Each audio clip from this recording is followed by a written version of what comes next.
Driving those winding back roads of deep Appalachia always felt like tempting fate. Like the mountains were testing how far a man could push before they pushed back. I'd been pulling night shifts at the paper mill down in the valley for 6 months straight. Kind of work that leaves you bone-tired and smelling of bleach and pulp. My old Ford pickup, a 78 with more rust than paint, rattled along like it shared my exhaustion. But it was the only way home to the cabin I'd inherited from my daddy after he passed. The main highway would have been quicker, but a rock slide had closed it 2 days prior, forcing everyone onto the old logging traces that snaked higher into the ridges. Folks called it the Devil's Backbone, a seldom used path carved back when timber was king and safety was an afterthought. I didn't mind the detour most nights. The solitude suited me, let me think without the radio's chatter or the mill's roar in my ears. But that foggy dawn, after a 12-hour shift that ended with my hands blistered from feeding the rollers, I just wanted to get home, crack a beer, and sleep until the sun burned the mist away. The fog came in thick that morning, rolling down the slopes like milk poured from a bucket, swallowing the headlights whole. I kept the high beams on, though they only lit up a wall of gray 10 feet ahead. The road a narrow ribbon of cracked asphalt flanked by walls of pine and hemlock. My coffee had gone cold hours ago, but I sipped it anyway, the bitterness keeping me alert. The truck's engine growled low, tires humming over potholes that jarred my teeth. And every now and then, I'd catch a glimpse of the drop-off to my right hundreds of feet straight down into darkness, where the creek gnawed at the roots of the world. Daddy used to say these roads were haunted by the ghosts of loggers who'd fallen to their deaths, their screams echoing in the wind. I never believed him, not really, but on nights like this, with the fog pressing against the windows and the trees leaning in like conspirators, I understood why he'd cross himself before taking the curves. I was maybe halfway up the backbone, the sky just starting to pale behind the mist when the shape started across the beam. Humanoid, but moving with an animal grace that made my foot ease off the gas before my brain caught up. They were there and gone in a blink, tall, lean silhouettes that melted into the trees like smoke. There, I told myself, though I'd never seen deer move upright onto legs, or vanish that quick without a sound.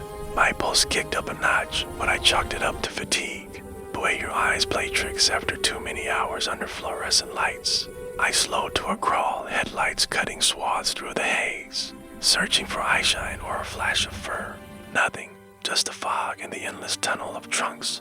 I laughed under my breath, a dry sound that echoed too loud in the cab, and pressed the accelerator again. The truck lurched forward, engine protesting the incline. I settled back into the rhythm of the drive, left curve, right curve, watch the shoulder, don't think about the drop, but then they reappeared, flanking the road like sentinels risen from the earth itself. Gaunt figures, 5 or 6 at least, stepping from the mist with a silence that belied their size. Their skin was weathered like bark, pale and cracked from years of exposure, and their eyes wild. Unblinking caught the headlights and threw them back like polished stones. Tattered remnants of clothing hung from their frames, a sleeve here, a bent leg there. Fabric so rotted it fluttered like moths in the draft of my passing. They didn't speak, didn't gesture, just watched with a focus that rooted me to the seat. I eased off the gas again, the truck idling as I stared, trying to make sense of what I was seeing. Not hikers nobody hiked it for in the morning in this weather. Not hunters either. They carried no gear, no rifles. Just those eyes locked on me, pacing parallel to the vehicle with a loping stride that matched my speed without effort. My hands tightened on the wheel, knuckles white. I felt the first cold thread of dread weave through my chest. I accelerated, the engine roaring in protest, but they kept pace, their footfalls rhythmic and relentless on the soft shoulder. The fog swallowed their forms when they fell behind, only to spit them out again farther ahead. Always at the edge of the light, one broke from the pack, leaping onto the shoulder with a grace that made my stomach lurch. It banged a fist against the passenger window, that nail scraping glass with a screech that raised every hair on my body. The sound was intimate, invasive, like fingers dragging across my skull. I swerved instinctively, tires squealing, the truck fishtailing on the wet pavement. In the rear view, the others joined the pursuit, loping after me with a unity that spoke of practice, of territory claimed and defended. Their forms blurred in the haze, but I could feel their presence. Pressure against the cab like the mountains themselves were closing in. Panic gripped me then. hot and sour, flooding my mouth with the taste of copper. The road climbed steeper, the engine sputtering as it fought the incline. And for one heart-stopping moment, I thought it would stall, leave me stranded in their domain. I floored the gas, the truck lurching forward, gravel pinging off the undercarriage. The figures kept coming, undeterred by speed, their silhouettes flickering in and out of the taillights like ghosts stitched from shadow. Unreached the tailgate, fingers scrabbling at the metal, and I heard the scrape metal on metal. Deliberate testing. I yelled something incoherent, a primal sound that echoed back at me from the empty cab, and yanked the wheel hard to shake it off. The truck fishtailed again, nearly kissing the guardrail. I caught a glimpse of the drop-off yawning black and endless. My breath came in ragged gasps, the coffee cup spilled across the seat, soaking my thigh with cold liquid that felt like blood. The crest came sudden, the road leveling as I crested the ridge. I floored it down the other side, curves whipping past in a blur. The figures fell behind, their forms swallowed by the fog. I didn't slow until the pavement widened and the trees thinned. The first sense of civilization flickering in the distance, a lone porch light. A mailbox rusted at the post. I pulled over miles later, hands shaking so bad I could barely kill the engine. The silence was deafening after the roar of the chase, broken only by my own ragged breathing and the tick of cooling metal. I sat there in the cab, staring at the fog-shrouded road behind me, waiting for shapes to emerge, for eyes to gleam in the mist. Nothing came, just the slow creep of dawn, turning the gray to pale gold, and the realization of how close I'd come to whatever abyss they called home. I didn't go back to the mill for 3 days. Called in sick, voice hoarse, and spent the time pacing the cabin, shotgun across my lap, jumping at every creak of the floorboards. The scratches on the truck's paint were real enough long, deliberate gouges that ran from tailgate to door like something had tried to peel the metal back. I told myself it was branches, a low-hanging limb I'd clipped in the panic, but the lie tasted thin. Folks at the general store noticed the change, how I avoided eye contact, how my hands trembled when I paid for coffee.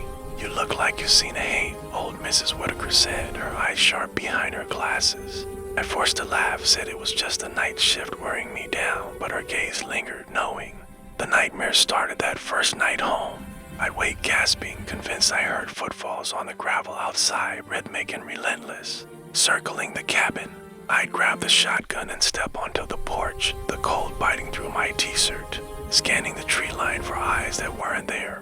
But sometimes, in the hush before dawn, I'd catch a glimpse, a shadow too tall, a movement too fluid, and my heart would seize until the wind shifted and it was gone. I started taking the long way home after that, adding an hour to the drive to avoid the backbone entirely. The mill docked my pay, but I didn't care. Some things aren't worth the risk. Years have passed since that dawn. I've moved down the valley to a trailer with neighbors close enough to hear if I scream.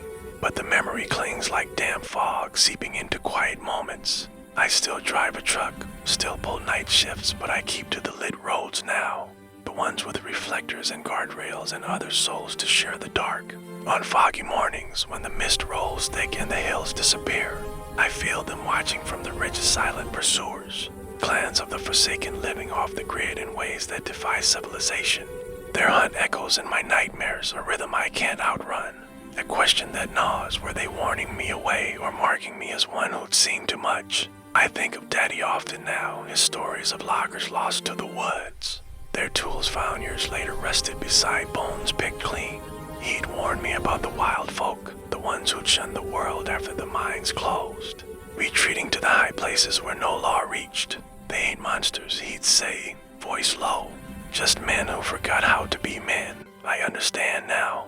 The sorrow of it, the way isolation twists the soul until it's unrecognizable, until the line between hunter and hunted blurs. I see it in my own reflection sometimes, the hollow eyes, the flinch at sudden sounds. The road took something from me that morning, left a hollow where certainty used to be. Confusion lingers with the fear, a quiet ache that settles in my chest on long drives. They real, or a trick of exhaustion and fog? The gouges on the truck say yes, but memory plays cruel games. I've driven the backbone once since in broad daylight with a full tank and a clear sky, searching for signs' footprint. Exploring the ravines of deep Appalachia was always my escape, way to slip away from the grind of daily life in the small town where I'd grown up. I was 31 then, working as a mechanic at the garage on the edge of the county, fixing trucks that hauled coal or timber, hands always stained with grease and the faint scent of oil clinging to my clothes. The job paid the bills, but it left my mind numb, trapped in the rhythm of wrenches and engines. On weekends, I'd grab my backpack, stuff it with a water bottle, a flashlight, a small pick for chipping at rocks. I had this hobby of hunting fossils, myths of ancient sea creatures embedded in the limestone that the mountains had folded up. Like old blankets, it made me feel connected to something bigger, older than the troubles of rent and lonely nights. Crisp fall day, the leaves were turning fiery orange and red, crunching underfoot as I parked my beat-up Chevy at the head of the old trail. The air was sharp, carrying the promise of frost. I remember thinking it was perfect weather for a hike, no bugs, no sweat, just the quiet company of the hills. The ravine started gentle enough, a shallow dip behind the old quarry where kids used to sneak smokes and lovers parked after dark. But as I descended, it steepened, the path giving way to a gully lined with jagged rocks that jutted like broken teeth from the earth.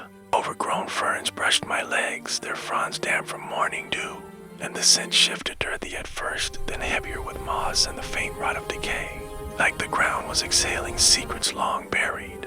Sunlight filtered through the canopy above, but down here it dimmed, casting everything in a muted green haze.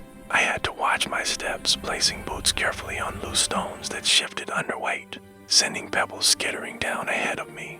The ravine narrowed as I went deeper, walls closing in, carved by centuries of runoff from the ridges above. I'd been here before, but never this far. Something pulled me onward that day, that curiosity sparked by a fossil I'd found last time, a trilobite imprint, perfect in its ancient detail. Grandpa used to say these gullies held the bones of the world, but he warned about going too deep. The mountains got pockets where light don't reach, he'd mutter over his pipe, eyes distant. And what lives there? Well, it ain't keen on visitors. I always nodded, but figured it for old folklore, the kind spun to keep grandkids from wandering off. The descent took longer than expected, my breath coming in puffs that hung in the cooling air. The gully twisted, forcing me to sidestep boulders and climb over fallen logs slick with lichen. The sounds of the world above faded the distant hum of traffic on the highway, the chatter of birds replaced by the trickle of a hidden stream somewhere below, and the occasional rustle of leaves stirred by wind I couldn't feel. My flashlight stayed in the pack. There was still enough light, though it grew thinner, shadows pooling in crevices like ink. Paused once to drink from my bottle, leaning against a rock face veined with quartz, and scanned for fossils. The walls here were layered, sedimentary bands telling stories of floods and epochs. But nothing caught my eye, just a steady drip of water from overhead, blinking into pools that reflected the dim sky. It was peaceful in a way, isolating, but that's what I came for, to lose myself in the quiet. Forget the empty house waiting back home, the one I'd shared with Sarah before she packed up and left for the city lights, deeper in. The light dimmed further, the ravine bottoming out into a flat stretch where the walls towered 30 feet high, overgrown with vines that dangled like ropes. The air grew heavier, thick with the musk of wet stone and organic decay, something almost primal that coated the back of my throat. I switched on the flashlight then, its beam cutting through the gloom, illuminating patches of ferns and scattered rocks that gleamed wetly. That's when I first heard the shuffling, not echoes of my own steps bouncing off the walls, but deliberate movements from the crevices ahead, soft like bare feet on damp earth, accompanied by a faint scrape as if something was dragging. I froze, beam sweeping the shadows, heart picking up a notch. Lately a coon or a fox, I thought, denning in one of the small caves that blocked the ravine's sides. I'd seen plenty of wildlife out here, deer bounding away, snakes sunning on rocks, but this felt different, heavier, more intentional. The shuffling stopped when I did, then resumed, closer now from multiple directions. I called out, "Hey, anybody there?" My voice echoed back, distorted, swallowed by the stone, and the silence that followed pressed in, unbroken except for that persistent drip. Curiosity edged out caution. I had come this far. For all in, I pressed on, flashlight probing the dark. The beam caught a cave mouth ahead, wider than the others, its entrance framed by roots twisting like veins. Fossils often hid in such places, washed in by ancient waters, so I approached slow, boots sinking slightly into the softer ground. The shuffling grew louder, emanating from within, and as I neared, Figures emerged from the gloom slow at first, like they were unfolding from the shadows themselves. Feral humans, or what had once been, their bodies adapted to the dark in ways that twisted my gut. Eyes wide and pale, reflecting my light like cats in the night. Limbs elongated and sinewy from years of crawling through tight spaces. Their skin was pallid, almost translucent, marked with scars and grime that blended them with the cave walls. Clothes, if you could call them, that were rags pieced from who knows what, hanging loose on frames honed lean by scarcity. There were 7 or 8 men and women indistinguishable at first glance. Postures hunched as they regarded me with a curiosity that held no warmth, just raw assessment. I stopped dead, flashlight trembling slightly in my grip, illuminating their faces one by one. No words passed between us at first. They communicated in low grunts and gestures, hands flicking like signals in the dim. One, taller than the rest with matted hair falling to its shoulders, stepped forward on all fours at times, then rose to a crouch. It extended a hand caked in grime, palm up, offering what looked like a gnawed root, pale and fibrous, bits of dirt clinging to it. The gesture was almost hospitable, like sharing a meal with a stranger. But the eyes told another story, vacant of recognition, driven by instinct, tone, and isolation. I shook my head, voice catching as I muttered, "No, thanks. I'm good." The refusal hung in the air, and their demeanor shifted, subtle but sure grunts deepening to growls. Bodies tensing as they fanned out, blocking the narrow path back up the slope. Surrounded now, I felt the weight of their isolation pressing in. Lives stripped to bare survival in this forgotten pocket of the world. No jobs, no towns, just a ravine and whatever it provided drew its small game. Perhaps things I didn't want to imagine. Their gestures conveyed threat now, fingers curling like claws, eyes narrowing in the beam. Panic blown slow, a cold bloom in my chest, but I held still, mind racing for an out. Cave mouth loomed behind them, exhaling a chill draft that carried the scent musky, unwashed, mingled with the rot of their lair. Uncircled closer, sniffing the air like a hound, its breath ragged and visible in the cool air. I backed a step, rocks shifting underfoot, and that's when they closed in tighter. Growls rising in harmony, echoing off the walls like a warning chorus. I pushed past the nearest one, shoulder brushing its ragged form, skin cold and rough like sandpaper, and scrambled up the slope, hands grasping ferns for leverage. Their claws, nails long and jagged, grasped at my ankles, pulling with surprising strength that nearly yanked me back. Pain flared as one raked my calf, tearing through jeans, but adrenaline surged, dulling it to a distant burn.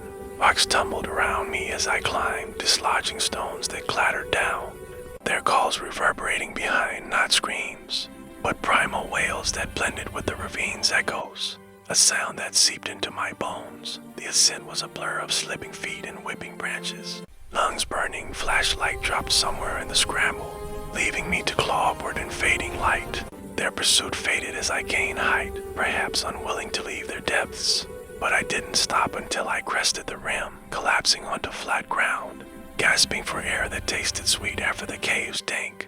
I glanced back once, chest heaving, and saw them retreating into shadows, pale forms melting into the dark like guardians reclaiming their post.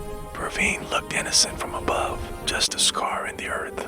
But I knew better now. The mountains cradle such lost tribes, hidden in pockets where society doesn't reach. Their existence a quiet horror that reminds you how thin the veil truly is. I made it back to the truck bruised and bleeding, a gash on my leg throbbing as I drove home, mind numb with what I'd seen. Cleaned the wound with whiskey that night, bandaged it rough, but the real hurt was deeper. A seed of dread planted in my thoughts. I didn't tell anyone, not the boys at the garage, not even my sister when she called to check in. How do you explain without sounding touched in the head? Saw some wild folk in the ravine, like cavemen but real. They'd laugh or worry, maybe both. But the memory festered, seeping into dreams where pale eyes watched from shadows, hands extending roots that turned to chains. I stopped fossil hunting after that, traded the backpack for books on local history, scanning yellowed pages for hints of missing settlers or hermits gone feral. Found stories, whispers of families vanishing during the Depression, retreating to the hills to survive, generations breeding in isolation. I remember that summer night in deep Appalachia like it was etched in stone, a memory that digs deeper with each passing year, refusing to fade. Just come through a rough patch, lost my job at the lumber yard. for the boss caught me dozing on shift one too many times, and my girl left not long after, saying I was drifting like smoke from a dying fire. I needed to get away, clear the clutter in my head, so I packed my old tent, a cooler of beer, and some canned beans into the back of my rusty Ford and headed for the hills. Deep Appalachia isn't the touristy parts with paved overlooks and gift shops. It's the raw underbelly where old mining roads snake through thickets of laurel and pine, forgotten by maps and men alike. I knew a spot off the beaten path, a secluded thicket near an abandoned coal seam my uncle had shown me years back. Good for thinking, he'd said, his voice rough from black lung. But don't stay too long, the woods got ears. I laughed it off then, but as I bumped along the rutted track that evening, his words nagged at me like a splinter under the skin.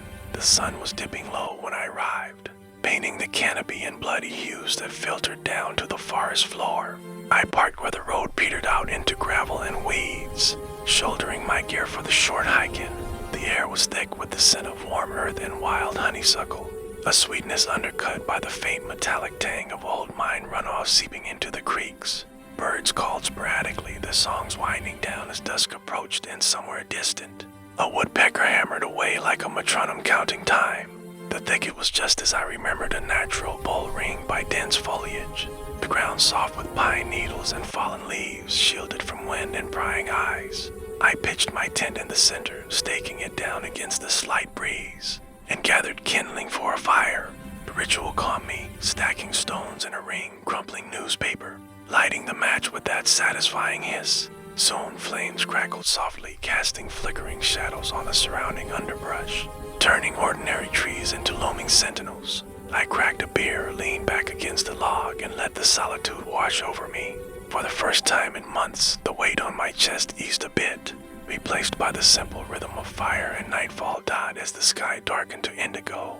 The moon rose fat and silver, its light piercing the canopy in pale shafts that danced with dust motes. I poked at the embers, watching sparks spiral upward, and thought about the year gone wrong, how the layoff had stripped away my routine, leaving me adrift in a sea of empty days. The beer helped blur the edges, but not enough to drown the regrets. The woods, though, they had a way of absorbing such thoughts, muffling them in layers of rustling leaves and distant owl hoots. I ate my beans straight from the can, the metallic taste mingling with smoke, and settled in, figuring I'd turn in early, let the stars wheel overhead while I slept. But as the fire died to glowing coals, the woods came alive with subtle sounds, not the usual nocturnal chorus of crickets and frogs, but something off-kilter. Twigs snapping in the underbrush, too heavy for a raccoon or possum, leaves rustling without wind. I sat up straighter, ears straining, telling myself it was just deer bedding down or a fox on the prowl. In these parts, wildlife ruled the night. Humans were the intruders. The first unease crept in slow, like fog rolling up from a hollow. I added more wood to the fire, flames leaping anew, and scanned the thicket's edge. The moonlight turned everything monochromatic, shadows pooling deep between trunks. That's when I caught it, a glimmer, faint at first, like reflected glass in the dark. I blinked, thinking my eyes were playing tricks from staring into the fire too long. But there it was again, eyes gleaming in the moonlit thicket, low to the ground and unblinking. Not animal eyes, those golden slits of a coyote or the red glow of a deer caught in headlights. These were pale, almost luminous, watching with a patience that sent a chill skittering down my spine. I froze, beer-can halfway to my lips as more appeared, pairs dotting the tree line like stars fallen to earth. Pale faces materialized round them, half hidden behind trunks and ferns, skin ghostly in the loner wash. These weren't hikers stumbling upon my camp, nor locals out for a midnight stroll. Their postures were primal, crouched low as if ready to spring or slink away. Bodies lean and weary from what looked like years of hardscrabble isolation. My heart picked up pace, a steady thrum against my ribs. But I didn't move, didn't call out, not yet.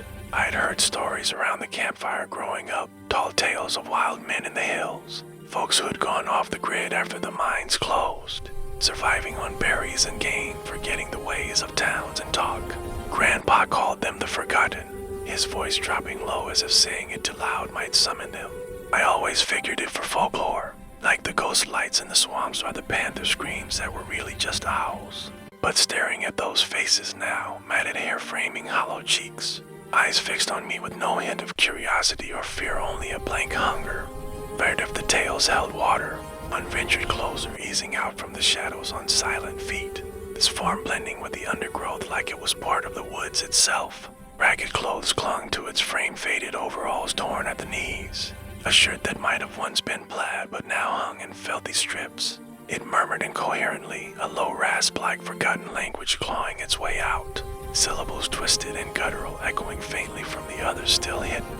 The group followed suit, emerging slowly from the thicket, 5 or 6 in all, their movements synchronized in a way that unnerved me more than any lone threat. They didn't charge or brandish weapons. It was subtler, a gradual encroachment that hemmed me in against my tent.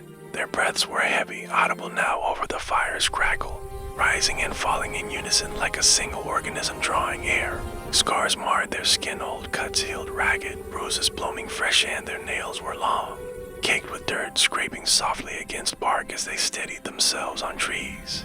I grabbed my lantern from the log, fumbling to click it on, the beam cutting harsh swaths through the night. "Hey, back off," I shouted, voice cracking higher than intended, waving the light like a ward. But they only tilted their heads, mimicking the sound and the chilling parody garbled echoes of my words bouncing back, distorted and mocking, when repeated back off in a whisper that raised gooseflesh on my arms. Its lips barely moving, eyes still gleaming unblinking, fear coiled tight in my gut then, cold and insistent, urging flight. I backed toward my tent, lantern beams swinging wildly, illuminating flashes of their forms, emaciated limbs, feet calloused and bare, toes splayed for grip on the uneven ground. They advanced in kind, not rushing but inexorable, closing the gap with that primal crouch. My heel caught on a root, sending me sprawling backward, the lantern tumbling from my grasp and rolling into the underbrush, its light fracturing into erratic patterns. Pain shot through my elbow as I hit the dirt, but adrenaline surged, sharpening everything, the metallic taste of blood where I'd bit my tongue, the acrid smoke from the dying fire, the earthy musk of their approach. Scrambling up, I lunged for the tent flap, but they were closer now, breaths synchronized and hot, murmuring rising to a collective hum that vibrated in my chest. I didn't think, just fled, crashing through the brush on the far side of the thicket, thorns tearing at my skin like tiny claws, drawing warm trickles down my arms. The mining road was somewhere ahead, a lifeline back to my truck, but in the dark, directions blurred. Their airy silhouettes pursued, not with yells, but silent efficiency. Branches snapping under their weight, leaves whispering as they parted the foliage. Moonlight filtered sporadic, casting their shadows long and twisted, making it seem like more than 6, a horde born from the night itself. I stumbled over roots, breath ragged, lungs burning from the sprint, but fear propelled me. Grandpa's stories flashing like warnings, the forgotten don't kill quick. They wear you down, make you one of them. A hand grazed my shoulder once, cold and rough, sending me veering left into denser growth, vines snagging my jeans, slowing me just enough to hear their footfalls gain. The main trail emerged sudden, gravel crunching underfoot as I burst from the thicket, heart slamming like a trapped animal. I didn't stop, pounding down the path to where I'd parked, keys jangling in my pocket. The truck started on the first try, engine roaring as I reversed wildly, headlights sweeping the tree line. In that brief glare, I saw them more, thought I did, halted at the edge, eyes gleaming still, watching without pursuit. I drove like hell, windows down to gulp the night air, until the lights of town appeared, safe and artificial. Home was my uncle's old cabin then, a drafty place on the valley floor with creaky floors and a porch overlooking the hills. I barricaded the door that night, shotgun across my lap, but sleep evaded me. Every rustle outside a potential echo of their approach. Days blurred into weeks, the scratches on my skin healing to faint lines, but the marks inside festered. I'd wake gasping, convinced pale faces peered through the windows, murmuring my name in that forgotten tongue. Friends noticed the change, how I'd avoid the woods, jump at shadows, but I brushed it off as a bad camping trip, a twisted ankle and lost gear. Truth was, I couldn't shake the confusion. Were they real, or hallucination born from solitude and stress? Rough year could have cracked me, conjuring phantoms from guilt and grief. Cabin life in deep Appalachia suited me fine, far from the clamor of town and the folks who filled it with their endless chatter. I'd moved out to the old family place after Mama passed, weathered log cabin tucked into a fold of the mountains. The nearest neighbor was a good 5 miles down a rutted dirt road. It was simple wood stove for heat, well water that tasted of iron, and enough land to hunt and forage without stepping on anyone's toes. I worked seasonal at the sawmill when the weather allowed, but mostly I kept to myself, finding peace in the rhythm of chopping wood, tending a small garden, and listening to the wind sigh through the pines. That winter had come early and fierce, blanketing the ridges in snow that muffled the world like a heavy quilt. The storm hit 2 days prior, winds howling like lost souls, piling drifts against the door until I had to shovel just to step outside. Power lines were down somewhere along the valley, leaving me with lanterns and the stove's glow for company. I had stocked up welcome goods, dried meat, a stack of firewood that should have lasted, but the cold chewed through it faster than expected. By the 3rd day, the pile was dwindling. I knew I'd have to venture out or risk the fire dying in the night. The air bit sharp as I bundled up in my wool coat, scarf wrapped tight around my neck, and grabbed the axe from its hook by the door. Snowflakes still fell lazy from a leaden sky, adding to the foot already on the ground. The canopy overhead was thick with snow-laden branches, sagging low like they might snap at any moment. I trudged toward the wood lot, a cluster of deadfall about 100 yards from the cabin, my boots crunching through the crust with each step. The sound was the only one breaking the silence, no birds calling, no squirrels scampering, just that steady crunch echoing back from the trees. It was the kind of quiet that presses on you, makes you aware of your own breathing, the creak of leather gloves as you flex your fingers. I'd always loved winter in these parts for that isolation, blanket that wrapped you tight and let you forget the world beyond the ridges. But that day, something felt off, like the storm had stirred things better left sleeping. Grandpa used to talk about the deep woods folk, families who'd gone missing during hard times, the depression, the wars, and never come back. Surviving out there somehow, changed by the hunger and cold. They ain't right anymore, he'd say, staring into the fire, lost more than their way. I shook off the memory, focusing on the task, the axe heavy in my hand. I reached the deadfall, a tangle of fallen oak and hickory from last summer's windstorm, and set to work. The blade bit clean into the wood, chips flying pale against the snow, the rhythm soothing swing. Thunk, split. Sweat built under my layers despite the chill, my breath blooming white. That's when the echo started, faint at first, like the woods were throwing my sounds back at me. Crunch, crunch, but off-tempo, erratic, not quite matching my steps as I moved to the next log. I paused, axe mid-swing, ears straining. The silence returned, thick and waiting, broken only by a distant branch groaning under snow's weight. Maybe just the echo off the ridge, I told myself, the sound bouncing funny in the muffled air. I swung again, harder, the split wood tumbling aside. There it was, footsteps, human-like but uneven, circling from the tree line to my left. Not deer, those pattered light and quick. These were deliberate, heavy enough to crunch the snow, pausing when I did. My heart picked up, a slow thud in my chest, but I kept working, glancing sidelong at the shadows under the canopy. The light was fading early, the storm cloud stealing the afternoon, turning everything to shades of gray and white. From the tree line, they appeared gradual, like shapes coalescing from the falling snow itself. A pack of wild people, 6 or 7, hard to count in the din, stepping out with a caution that mirrored the predator in their eyes. Their clothing was makeshift from hides, fur-like and crudely stitched, draped over bodies lean and hardened by whatever life they'd scraped from these woods. Faces obscured by beards matted with ice and filth, hair wild and tangled. But it was their eyes that burned feral intensity, locked on me with no fear, only a raw curiosity or calculation. They didn't attack outright, didn't charge with clubs or teeth bared. Instead, they observed, spreading out in a loose arc, breaths visible in the cold like smoke signals. One, broader than the rest with a scar splitting his brow, picked up a fallen branch and mimicked my axe swing, slow, deliberate, as if mocking or learning the motion.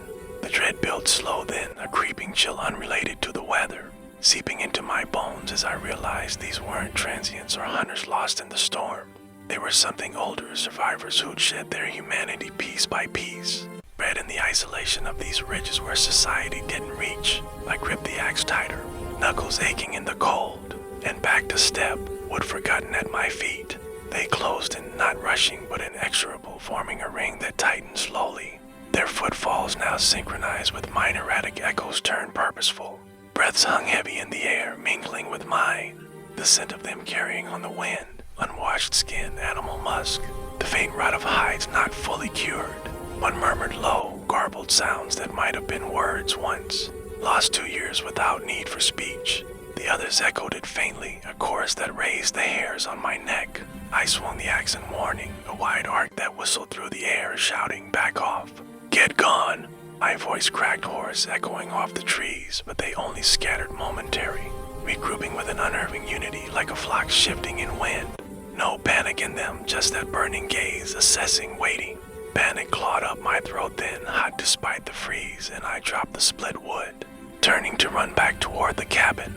Snow dragged at my boots, making each step a labor.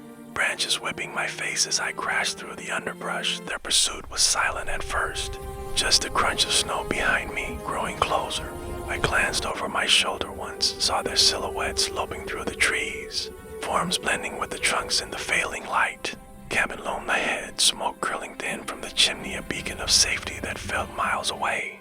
Head lungs burned, breath ragged, but adrenaline pushed me on, axe still clutched like a lifeline. I burst into the clearing, slamming against the door, fumbling the latch with numb fingers. Inside, I parted with a heavy oak beam, heart hammering as I leaned against the wood. Listening, thuds came soon after testing the frame, not frantic but methodical, like they were probing for weakness. Shadows danced outside the frosted windows, vague shapes circling the cabin, scratching at the glass with nails that screeched like chalk on slate. Through the night, they lingered, whispering garbled pleas or threats that seeped through the cracks, words twisted into something almost familiar but wrong. I stoked the fire high, lantern lit, shotgun across my lap, but sleep evaded me. Every creak of the settling house a potential breach, not dawn broad silence. The storm easing to a light flurry, the world outside pristine white and still. I waited hours before cracking the door, shotgun ready, but nothing stirred. Tracks encircled the cabin, bare feet, elongated from a life without boots, weaving in patterns that spoke of patience, of a vigil kept through the dark. Blood, no signs of violence, just those prints leading back into the woods. Vanishing under the canopy, I gathered what wood I could close by, barred the door again, and rode out the rest of the storm in a haze of watchfulness. When the roads cleared a week later, I drove into town for supplies, but I didn't speak of it, not to the clerk at the store, not to the old-timers nursing coffee at the diner. How do you explain without inviting ridicule or worse? Wild folks circled my place like wolves. They'd nod polite, but their eyes would say I'd crack from the isolation. The cabin stands the same, but I've changed. A subtle erosion of safety that lingers like frost on glass. I keep the axe by the bed now, the shotgun loaded, and on winter nights when snow falls heavy, I hear those echoes in the wide erratic footsteps circling, mimicking my own restless pacing. I've searched old books at the library, yellow newspapers speaking of missing hikers. Families vanished during blizzards, whispers of clans living off the grid, shedding civilization like old skin. Were they curious or claiming territory? Did the storm drive them down, or was I the intruder in their domain? The questions gnawed quiet, sowing confusion in the soil of my mind. Those woods breed survivors, ones who've forgotten the warmth of hearths and words, and their presence echoes still, a subtle terror that whispers through the canopy, reminding me how fragile our hold on humanity truly is. I venture out less now, sticking to the clearing around the cabin, avoiding the deeper ridges where shadows pool thick. Friends, the few I have, notice the wariness, the way I flinch at sudden sounds. But I brush it off as cabin fever, the long winter wearing thin. Truth is, the encounter carved something out of me, left a hollow where peace used to sit. I'd wake sweating those first months, convinced thuds rattled the door, but it was always just branches groaning in wind. Once I followed tracks after a fresh snow-similar prints, circling wide before vanishing into brush. I turned back quick, axe in hand, the dread fresh as that night. Coincidence, maybe, or the woods playing tricks, sorrow mingles with the fear now. A quiet grief for what they become, echoes of folks like me, perhaps driven by hardship into TH. Hunting season in deep Appalachia always pulled me back to the woods like a line on a reel, slow and steady until I couldn't resist the tug. I'd grown up in these hills, learning to track deer before I could drive. My daddy's old .30 to 30 slung over my shoulders since I was tall enough to clear the barrel. After he passed, the rifle became mine, its stock worn smooth from generations of hands. That fall, I was 28, scraping by on odd jobs hauling hay, fixing fences for folks who still farmed the steep slopes. And the cabin I called home sat empty most days, just me and the echo of boots on pine floors. My Uncle Ray, Mama's brother, had mentioned a forgotten glade once, tucked high on the north ridge where the game ran thick but few hunters bothered. Rich with deer, he'd sit over coffee one morning, his voice gravel from years of chewing tobacco. But mine, the quiet up there, ain't natural. I laughed it off then, figured he was spinning tales like always. But come opening weekend, with the air crisp and the leaves bleeding red, I packed my gear and set out. Thermos of black coffee, jerky, ammo, and the rifle enough for a day. Maybe two if the bugs were skittish. The trek started at dawn. My truck parked where the logging road fizzled into brambles and scrub pine. I shouldered the pack, rifle broken down for the climb, and pushed through the undergrowth, thorns snagging my canvas coat like they were trying to hold me back. The air was crisp with pine resin and the faint smoke of distant wood stoves. Drifting up from the valley, my breath fogged in front of me, boots crunching over frost-stiffened leaves. The sound sharp in the morning hush. Path wasn't much, just a deer trail worn faint by hooves and the occasional boot print. From years past, Uncle Ray had marked it on an old topo map, creased and yellowed, with a pencil X where the glade supposedly lay. Stay low, he'd warned, and don't linger if the birds go quiet. I nodded along, but his eyes had that far-off look, like he was seeing something I couldn't. The ridge climbed steady, muscles burning in my calves, sweat building under layers despite the chill. Sunlight slanted through the canopy, painting the forest floor in patches of gold. I caught glimpses of rubs on saplings, fresh bark scraped clean by antlers. Good sign. The game was here. By midday, I'd crested the ridge, the trees thinning into a natural bowl maybe 50 yards across the forgotten glade, ringed by oaks and hemlocks, grass tall and golden in the center. It was prettier than I'd imagined, a secret pocket where the mountains folded in on themselves. I settled into a blind. I'd scouted on the map, a cluster of boulders overgrown with moss, perfect for glassing the field. Rifle assembled, I leaned against the stone, scoped my eyes, scanning slow. Nothing moved. No flick of a tail, no shadow of antlers against the tree line. Just the grass swaying gentle in the breeze and an ominous quiet settling like dust after a storm. No birds, no squirrels chattering, nothing. In these woods, silence like that means predator or storm, and the sky was clear blue.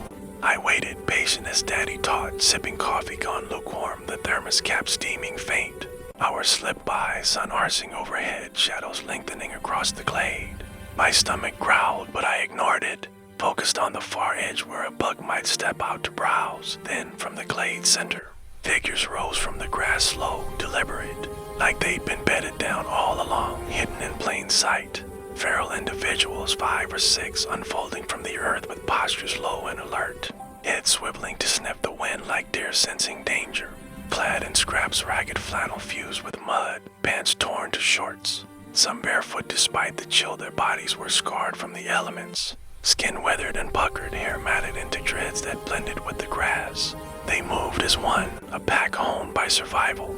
Eyes scanning with primal stares that cut through the distance and locked onto me.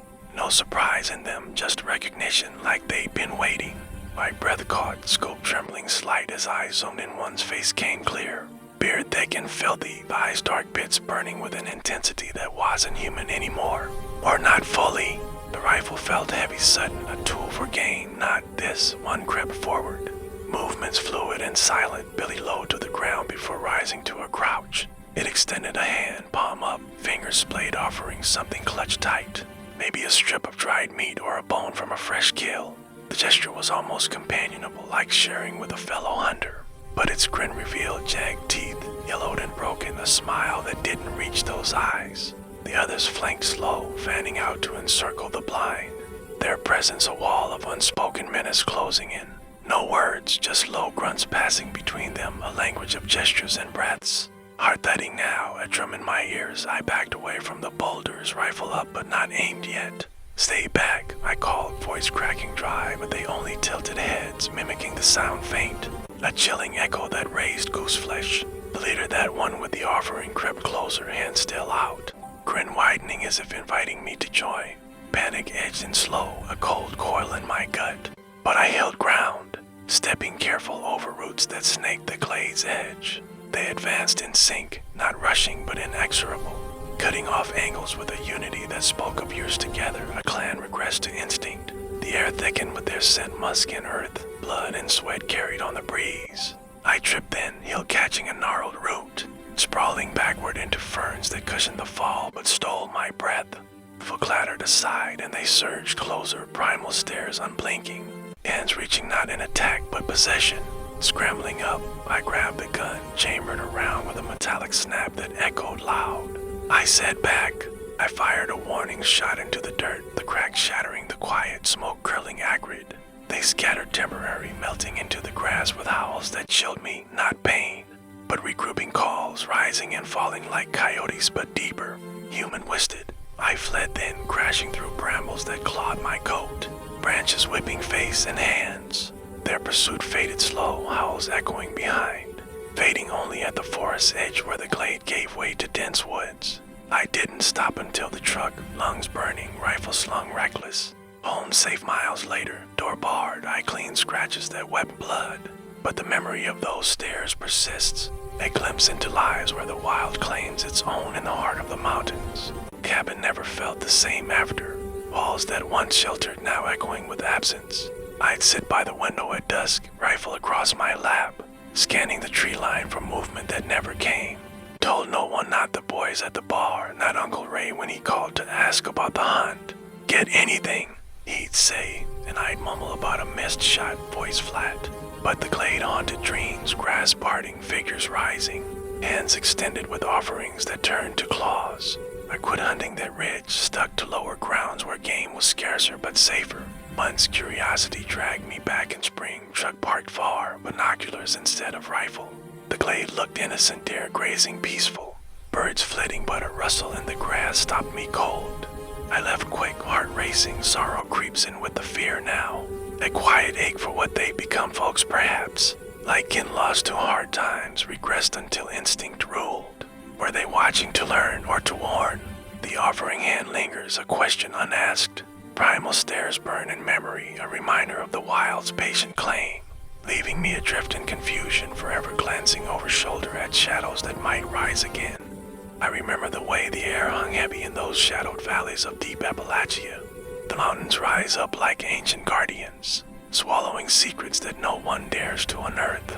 I grew up in a small holler near the edge of the national forest, in a house my great-grandpa built with his own hands from logs he felled himself. It was the kind of place where folks didn't talk much about the old days, but when they did, it was in hushed tones around the wood stove. Stories of kin who wandered off into the woods and never came back. My grandpa was one of those storytellers, his voice gravelly from years of chewing tobacco and hollering at coonhounds. He'd sit on the porch swing, pipe in hand, and warn us kids about the logging trails that snaked up into the higher ridges.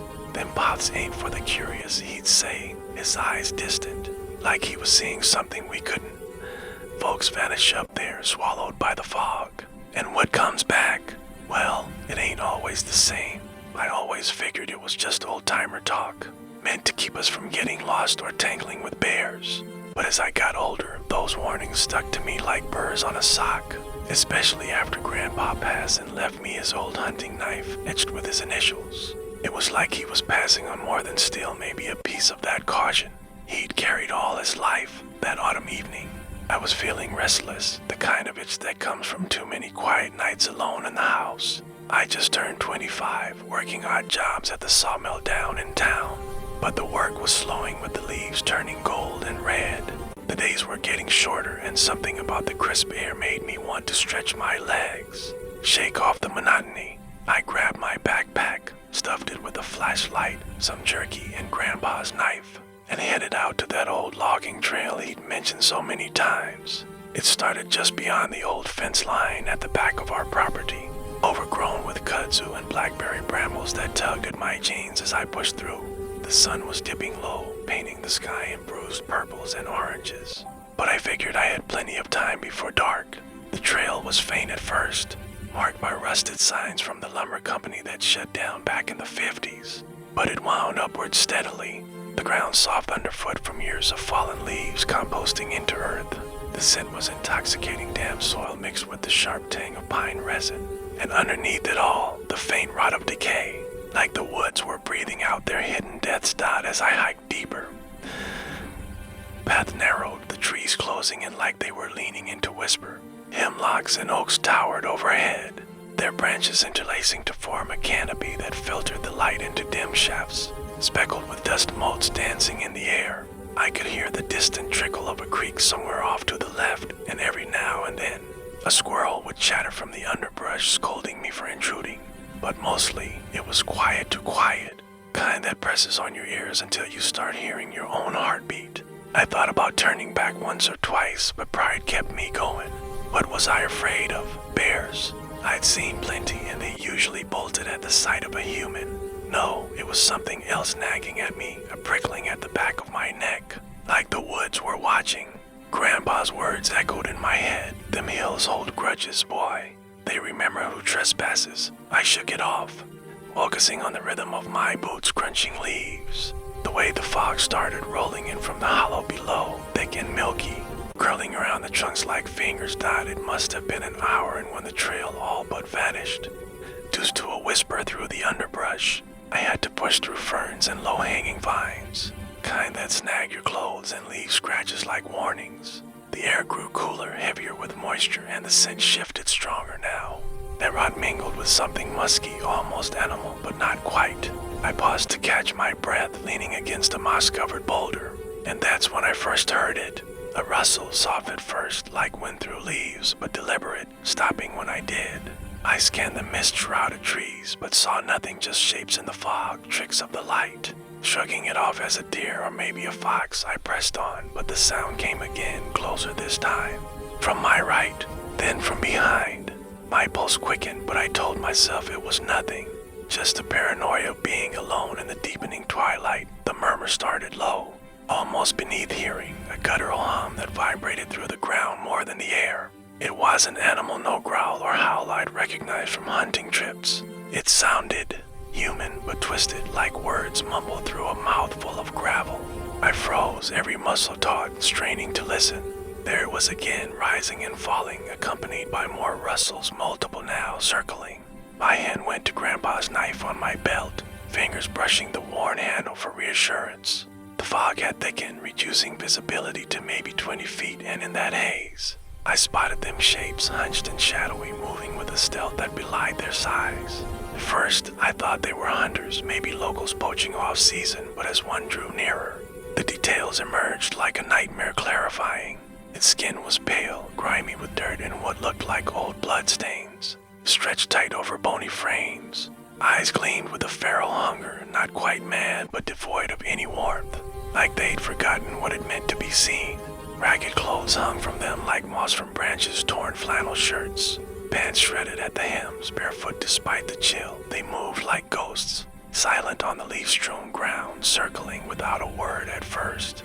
There were 4, maybe 5, I couldn't tell in the mist, their postures low and predatory, heads tilted as if sniffing the air. One stepped closer, its breath ragged and foul, carrying the stench of unwashed flesh and something metallic like rust.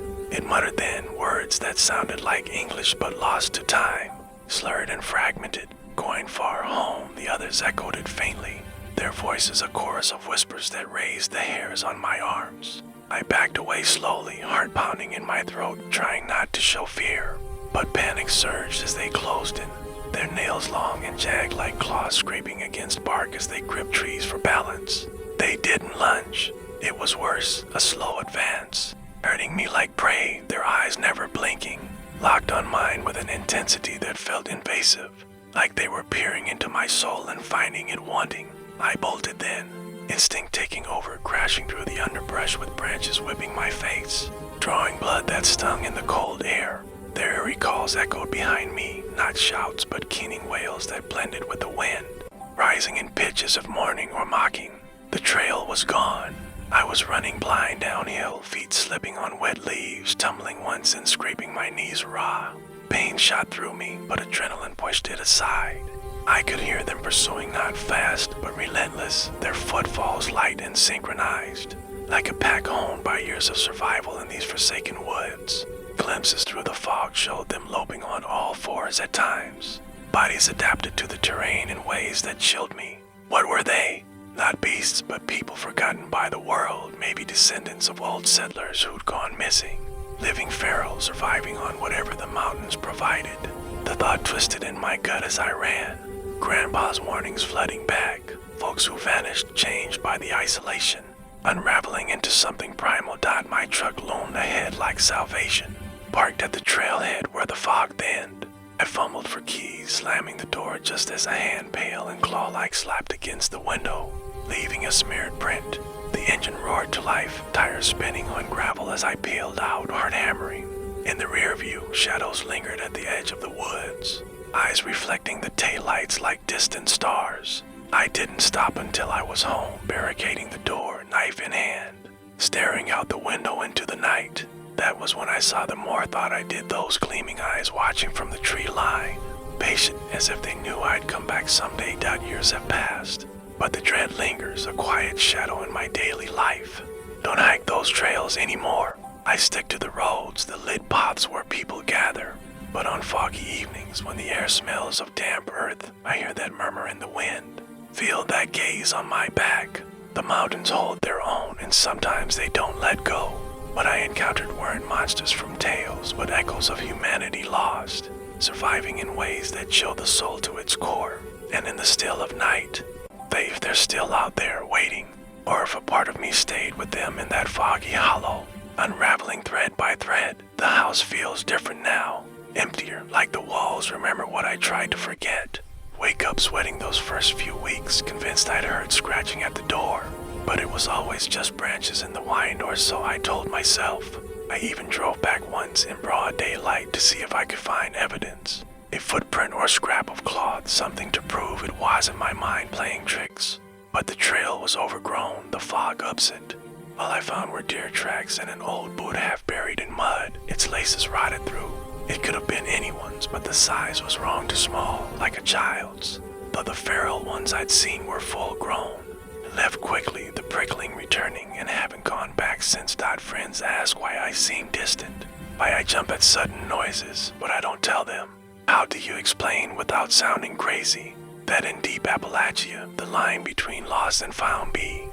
Back in my younger days, when I was still trying to make sense of the world from the edge of deep Appalachia, I lived in a ramshackle trailer parked on a patch of land my folks had scraped together after the coal mine layoffs. It was the kind of place where the hills rolled on forever, green in summer and skeletal in winter, and the nearest neighbor was a holler away, their lights flickering like distant stars through the trees. Wasn't much for crowds, even then too many voices muddled my thoughts, so I'd wander the ridges alone to clear my head. There was something soothing about the solitude, the way the wind sighed through the pines and the ground gave softly under my boots. But solitude in those parts has a way of turning on you, revealing things you'd rather not see. The old-timers down at the general store would spin yarns about folks who'd gone missing up on those forgotten slopes, swallowed by the wilderness. But I chalked it up to moonshine tales. Still, their warnings lingered like smoke, especially on days when the sky hung low and heavy with rain. That particular afternoon, the clouds had been gathering since morning, dark and brooding, promising a downpour that would turn the dirt roads to muck. I was 22, fresh off a breakup that left me restless, so I laced up my hiking boots and set out anyway, figuring a good walk would wash away the ache.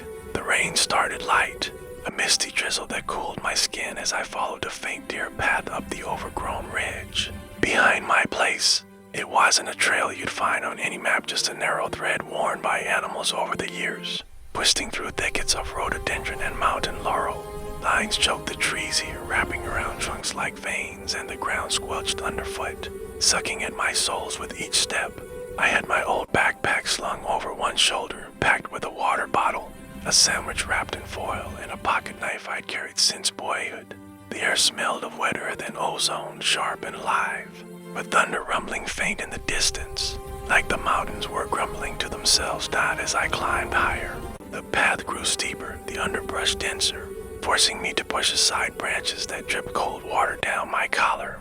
The silence settled in unnatural, the usual bird calls and insect hums muffled by the rain, leaving only the patter on leaves and my own breathing. It was the kind of quiet that amplifies every little sound, making you question if you're truly alone.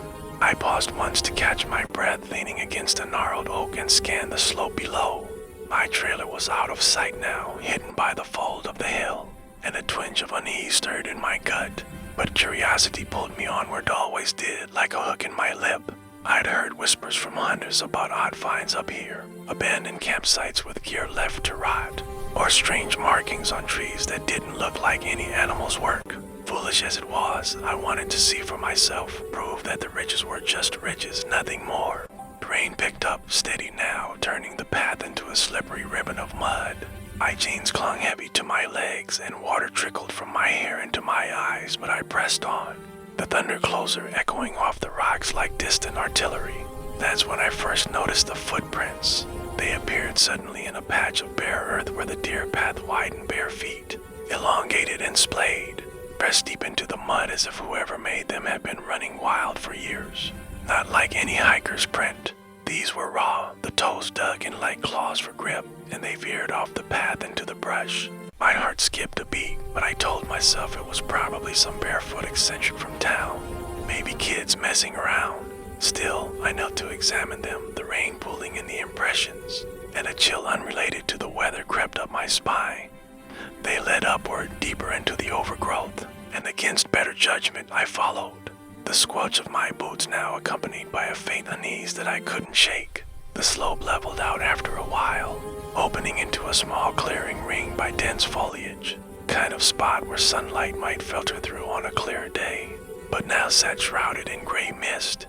The ground here was littered with bones, animal mostly, ribs and skulls picked clean, scattered amid tufts of grass and fallen leaves. Deer, rabbit, maybe a fox or two, but arranged in eerie patterns, circles of vertebrae, stacks of femurs like cairns marking a grave. My stomach tightened. This wasn't natural predation. Predators don't organize their kills like art. I stepped carefully, avoiding the remains, and scanned the shadows at the clearing's edge. Thunder cracked overhead, louder now, vibrating through my chest, and in that moment, figures emerged from the underbrush slow at first, like they were materializing from the rain itself. They were human, or had been once wild-haired and emaciated, their bodies twisted from a life untamed, skin stretched taut over protruding bones. 4 of them, maybe 5, stepping out with a caution that mirrored my own frozen stance. Their eyes were unblinking, holding no recognition, only instinct, like they'd forgotten the spark that makes us more than animals. Clothes hung in tatters, faded denim and flannel shredded by thorns, caked with mud and what looked like old blood.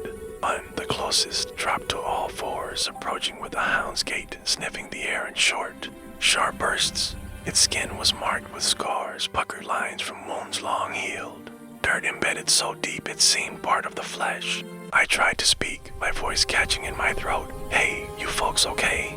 But it came out as a whisper, lost in the rain. They didn't respond with words. Instead, they began to circle, slow and deliberate, communicating in grunts and clicks that echoed the storm's rumble. Low throaty sounds, not quite language but conveying intent, a warning or a claim on this territory. One on all fours tilted its head, nostrils flaring, and I caught a whiff of its scent rank, like wet fur and decay, mingled with the earthy rain. Fear rooted me to the spot, my mind racing through explanations, escaped convicts, homeless drifters gone mad. But deep down, I knew it was something older, wilder. These were the whispers made flesh, guardians of a savage existence the hills had birthed.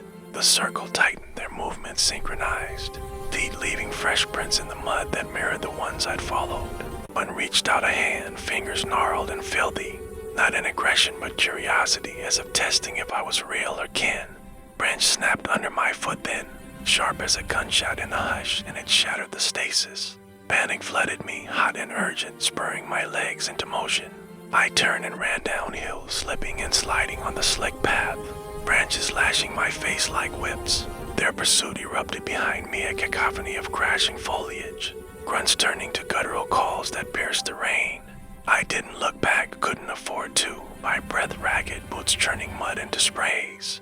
The slope was treacherous, roots snagging my ankles, sending me tumbling once into a bramble patch that tore at my skin. Pain flared, but adrenaline dulled it, pushing me up and onward.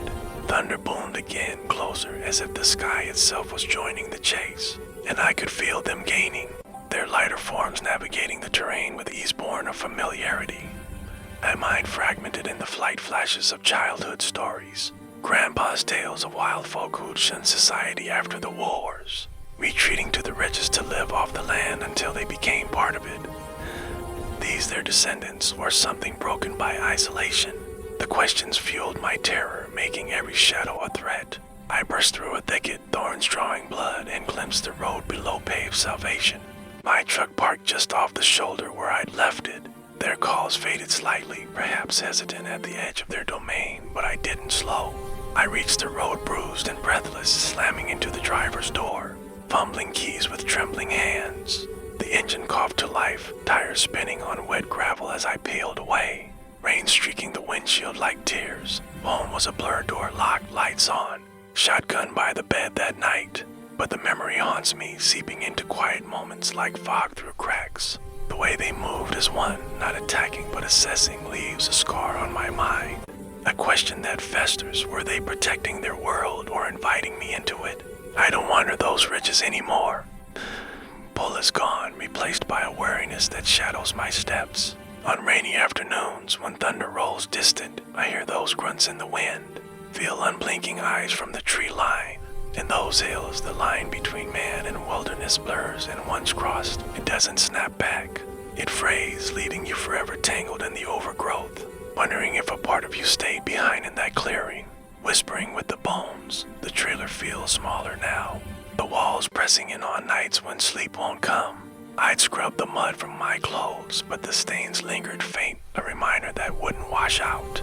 Friends noticed the change, how I'd flinch at sudden noises. Avoid the backwoods hunts we used to love, but I never told the full story. How do you explain without inviting doubt, or worse, pity? Just a bad hike, I'd say, forcing a laugh that rang hollow. But alone, I'd replay it, the footprints leading me like breadcrumbs to a trap. The arranged bones a silent altar to survival's cost. What if I'd stayed rooted longer? But they have drawn me in, shown me their ways, or ended the intrusion swiftly. Years trickled by, jobs came and went, mill work. Then driving trucks down twisting highways, but the ridge loomed in my periphery. A constant pull I resisted. Once curiosity won out. I drove past the spot on a clear day, parking where I had before.